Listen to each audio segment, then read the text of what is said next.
ಇನ್ನು ಹುಳಿಯಾರು ಠಾಣೆಯಲ್ಲಿ lockup death ತನಿಖೆಗೆ ಆಗ್ರಹವನ್ನ ಮಾಡಿದ್ದಾರಂತೆ. ತುಮಕೂರಿನಲ್ಲಿ ಇಸ್ಪೀಟ್ ಆಡ್ತಾ ಇದ್ದ ಆರೋಪದ ಮೇರೆಗೆ ವಶಕ್ಕೆ ಪಡೆದಿದ್ದ ವ್ಯಕ್ತಿ ಜಿಲ್ಲೆಯ ಹುಳಿಯಾರು ಪೊಲೀಸ್ ಠಾಣೆಯಲ್ಲಿ ಲಾಕಪ್ ಡೆತ್ ಆಗಿದ್ದು ಪೊಲೀಸರ ವಿರುದ್ಧ ತೀವ್ರ ಆಕ್ರೋಶ ವ್ಯಕ್ತವಾಗಿದೆ. ಕುಟುಂಬಸ್ಥರು, ಗ್ರಾಮಸ್ಥರು, ಸಾರ್ವಜನಿಕರು ಠಾಣೆ ಮುಂದೆ ಶವವಿಟ್ಟು ಪ್ರತಿಭಟನೆ ನಡೆಸಿ ತನಿಖೆಗೆ ಆಗ್ರಹವನ್ನ ಮಾಡ್ತಾ ಇದ್ದಾರಂತೆ. ಈ ಸಂಬಂಧ ಗ್ರಾಮಸ್ಥರು ಹುಳಿಯಾರು ಪೊಲೀಸ್ ಠಾಣೆಗೆ ಬೀಗ ಹಾಕಿ ಪ್ರತಿಭಟನೆಯನ್ನ ಕೂಡ ನಡೆಸಿದ್ದಾರೆ. ತೀವ್ರ ಉದ್ವಿಗ್ನ ಪರಿಸ್ಥಿತಿ ನಿರ್ಮಾಣವಾದ ಹಿನ್ನೆಲೆಯಲ್ಲಿ ಪೊಲೀಸ್ ವರಿಷ್ಠಾಧಿಕಾರಿ ಅಶೋಕ್, ಮಾಜಿ ಸಚಿವ ಮಾಧುಸ್ವಾಮಿ, ಮಾಜಿ ಶಾಸಕ ಕಿರಣ್ ಕುಮಾರ್ ಠಾಣೆಗೆ ಆಗಮಿಸಿ ಪರಿಸ್ಥಿತಿಯನ್ನ ತಿಳಿಗೊಳಿಸಿದ್ದಾರೆ. ಇನ್ನು ಯಳನಾಡು ಗ್ರಾಮದ 45 ವರ್ಷದ ಕಾಂತರಾಜು ಪೊಲೀಸ್ ವಶದಲ್ಲಿದ್ದಾಗಲೇ ಮೃತಪಟ್ಟ ವ್ಯಕ್ತಿಯಾಗಿದ್ದಾನೆ.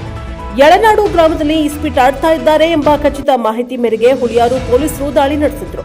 ಈ ದಾಳಿ ವೇಳೆ 45 ವರ್ಷದ ಕಾಂತರಾಜು ಸೇರಿದಂತೆ 6 ಜನರನ್ನ ವಶಕ್ಕೆ ಪಡೆದ ಪೊಲೀಸರು ಠಾಣೆಗೆ ಕರೆತಂದಿದ್ರು.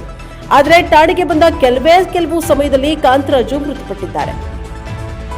ಪೊಲೀಸರು ಕುಡಿಯಲು ನೀರು ಕೊಡದೆ ಹೆದರಿಸಿ ಭಯ ಪಡಿಸಿರೋದ್ರಿಂದ ವ್ಯಕ್ತಿ ಮೃತಪಟ್ಟಿದ್ದಾರೆ ಎಂದು ಗ್ರಾಮಸ್ಥರು ಮತ್ತು ಕುಟುಂಬಸ್ಥರು ಆಕ್ರೋಶ ವ್ಯಕ್ತಪಡಿಸಿ ಸಾವಿಗೆ ಕಾರಣವಾಗಿರುವ ಪೊಲೀಸರ ವಿರುದ್ಧ ಕಠಿಣ ಕ್ರಮಕ್ಕೆ ಆಗ್ರಹವನ್ನ ಮಾಡಿದ್ದಾರೆ. ಇನ್ನು ಕಾಂತರಾಜು ಅವರು ಪೊಲೀಸರ ದೌರ್ಜನ್ಯದಿಂದಲೇ ಮೃತಪಟ್ಟಿದ್ದಾರೆ ಎಂದು ಆರೋಪಿಸಿ ನೂರಾರು ಗ್ರಾಮಸ್ಥರು ಹುಳಿಯಾರು ಪೊಲೀಸ್ ಠಾಣೆಗೆ ಮುತ್ತಿಗೆಯನ್ನ ಹಾಕಿ ಬೀಗ ಜಡಿದು ಮೃತ ದೇಹವನ್ನ ಠಾಣೆಯ ಒಳಗೆ ಇಟ್ಟುಕೊಂಡು ತಪ್ಪಿತಸ್ಥ ಪೊಲೀಸರ ವಿರುದ್ಧ ಕ್ರಮ ಕೈಗೊಳ್ಳುವಂತೆ ಪಟ್ಟನ್ನ ಹಿಡಿದಿದ್ದಾರೆ. ಠಾಣೆಯ ಆವರಣದಲ್ಲಿ ಪರಿಸ್ಥಿತಿ ಕೈಮೀರ್ತಾ ಇದ್ದಂತೆ ಹೆಚ್ಚಿನ ಪೊಲೀಸ್ ಭದ್ರತೆಯನ್ನ ನಿಯೋಜನೆ ಮಾಡಲಾಗಿದೆ.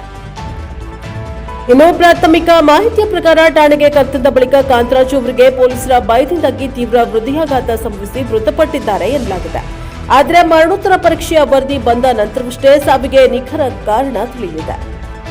ಇನ್ನು ವಿಷಯ ತಿಳಿತಾ ಇದ್ದಂತೆ ತುಮಕೂರು ಜಿಲ್ಲಾ ಪೊಲೀಸ್ ವರಿಷ್ಠಾಧಿಕಾರಿಯಾದಂತಹ ಅಶೋಕ್ ಹುಳಿಯಾರು ಠಾಣೆಗೆ ಭೇಟಿ ನೀಡಿದ್ದಾರೆ. ಆಕ್ರೋಶಗೊಂಡಿದ್ದ ಗ್ರಾಮಸ್ಥರು ಮತ್ತು ಮೃತನ ಕುಟುಂಬಸ್ಥರೊಂದಿಗೆ ಮಾತುಕತೆಯನ್ನ ನಡೆಸಿ ಪ್ರಕರಣದ ಬಗ್ಗೆ ಸಮಗ್ರ ತನಿಖೆ ನಡೆಸಲಾಗುವುದು, ಒಂದು ವೇಳೆ ಪೊಲೀಸರ ತಪ್ಪು ಕಂಡು ಬಂದಲ್ಲಿ ಕಠಿಣ ಕ್ರಮ ಕೈಗೊಳ್ಳಲಾಗುವುದು ಎಂದು ಭರವಸೆಯನ್ನ ಕೂಡ ಪೊಲೀಸ್ ವರಿಷ್ಠಾಧಿಕಾರಿಯಾದಂತಹ ಅಶೋಕ್ ಅವರು ಕೊಟ್ಟಿದ್ದಾರೆ. ಇನ್ನು ಎಸ್ಪಿ ಅವರ ಭರವಸೆಯ ನಂತರ ಗ್ರಾಮಸ್ಥರು ಪ್ರತಿಭಟನೆಯನ್ನ ಕೈಬಿಟ್ಟಿದ್ದಾರೆ. ಬಳಿಕ ಮೃತದೇಹವನ್ನ ಠಾಣೆಯಿಂದ ಹೊರತೆಗೆದು ತುಮಕೂರು ಜಿಲ್ಲಾಸ್ಪತ್ರೆಯ ಶವಾಗಾರಕ್ಕೆ ಮರಣೋತ್ತರ ಪರೀಕ್ಷೆಗಾಗಿ ರವಾನೆ ಮಾಡಲಾಗಿದೆ.